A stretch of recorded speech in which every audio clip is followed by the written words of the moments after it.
Hello everyone, hope you're doing well. It's time to once again talk about the dev server, because there's been a few changes when it comes to the data mines and the models of the vehicles that have turned up. Some of these have appeared previously when it comes to War Thunder, but a lot of it is new as well, and some of it is kind of surprising. Unfortunately, I haven't been able to find any of these models in the asset viewer or anywhere else. I'm guessing they're just references in the files or just not available to be viewed, which is something that happens quite a lot.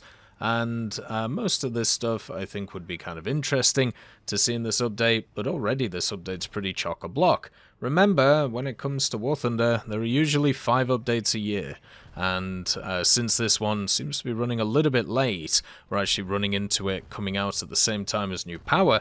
There was only 30 days between New Power and Hot Tracks, which was the update after it. Looks like this year, in 2024, we're going to probably have a similar scenario, so it's going to be a pretty busy month. Let's go through all of the new stuff, and if you are interested in seeing it firsthand, you can check out the WT Snailbind Discord, which I'll leave a link to in the description. As always, if you enjoy the content, make sure to subscribe. Let's get started.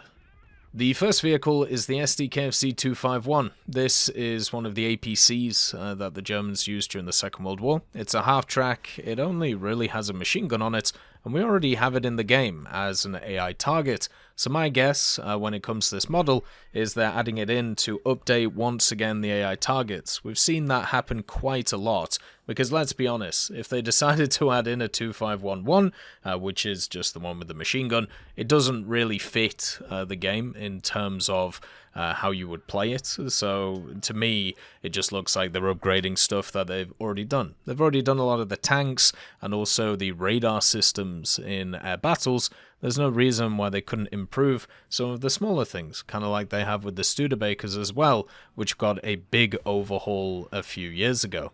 So yeah, a 251 is just sat in the files.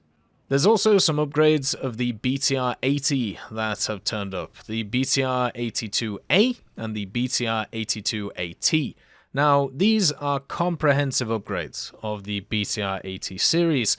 The BTR-82 is pretty much one of the most modern productions of the BTR-80. It still keeps, you know, the standard 8-wheeled chassis, but the major upgrade of it is stuff like the engine, where it now has a 300 horsepower engine instead of a Diddy one that it had previously. The other part of it that the A gets is spall liners, meaning that it is a lot more survivable compared to what you've seen before.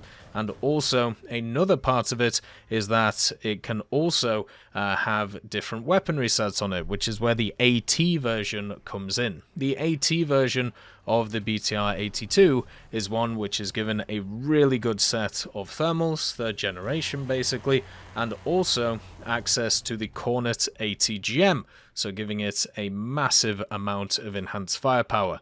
Another thing that's kind of cool about these BTR-82s, a lot of them have slat armor on them, so it gives them a bit extra chemical protection, which is probably what you'll see with the AT2. But yeah, you're getting a very similar vehicle to the BTR-80, just with faster, more survivability, and more firepower. So just imagine a complete upgrade over the standard BTR-80.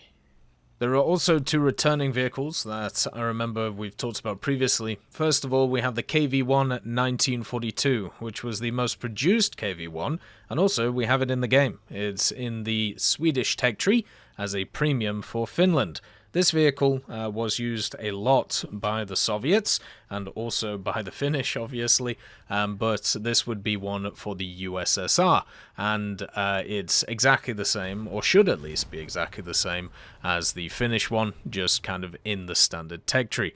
Would be kind of odd if they decided to just kind of bring it in alongside the Finnish one, but I remember when the Tor got added to the game in the Chinese tech tree, and there was also talk that that vehicle would come in for the Russian tech tree. And so far, it hasn't. They decided to go a different route with things like the Panzer, for example, and also others. So if you want to check out what the KV-1 1942 is, you can already see it in the game in the Swedish tech tree. Another vehicle that has also showed its head again is an Mi-4. This is the Mi-4V, specifically the Czech version. Now this is basically the same as the one we already have, the Mi-4AV in the Russian tech tree. The only question is, would it actually be in the Russian tech tree alongside of it? Would it be an event vehicle, maybe a battle pass vehicle, maybe even a premium to get people into the tech tree?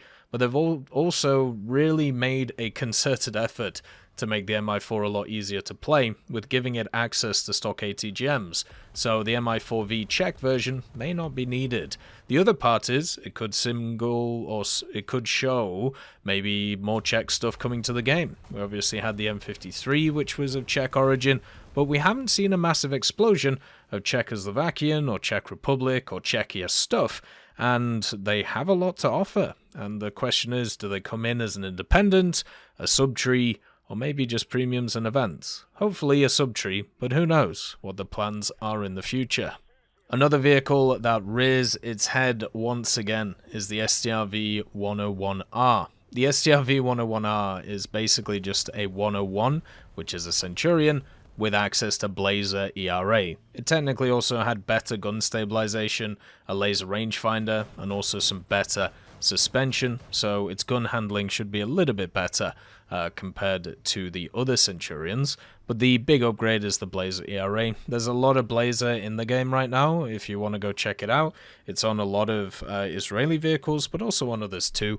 And of course, Sweden really liked upgrading their Centurion platforms. Another one that I'm kind of surprised we haven't seen yet was one that was in the files a long time ago that disappeared, which was the STRV 103B, and also the 103D, which is the two cheese wedges that we've never seen around. So maybe they'll make a kind of comeback at some point.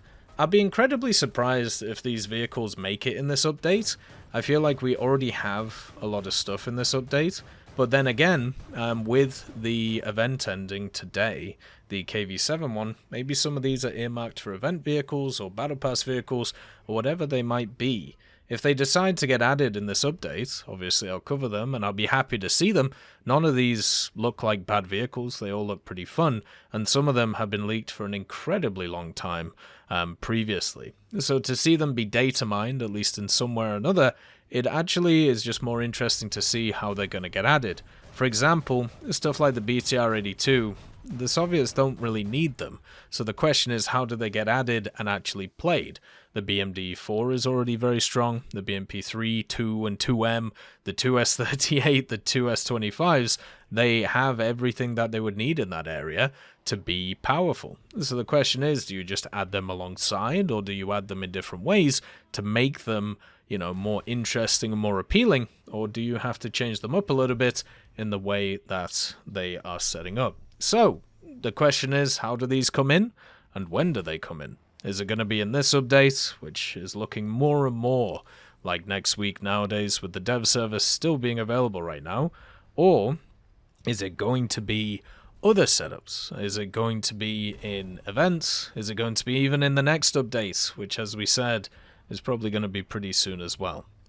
As always, I'd like to hear your thoughts. Look after yourselves, and I'll see you next time.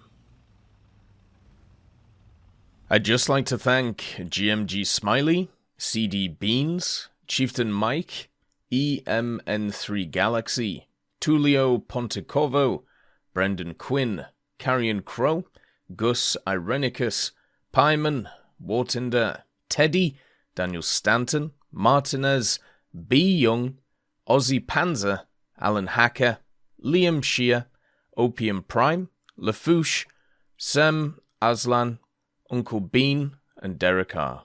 for supporting the channel.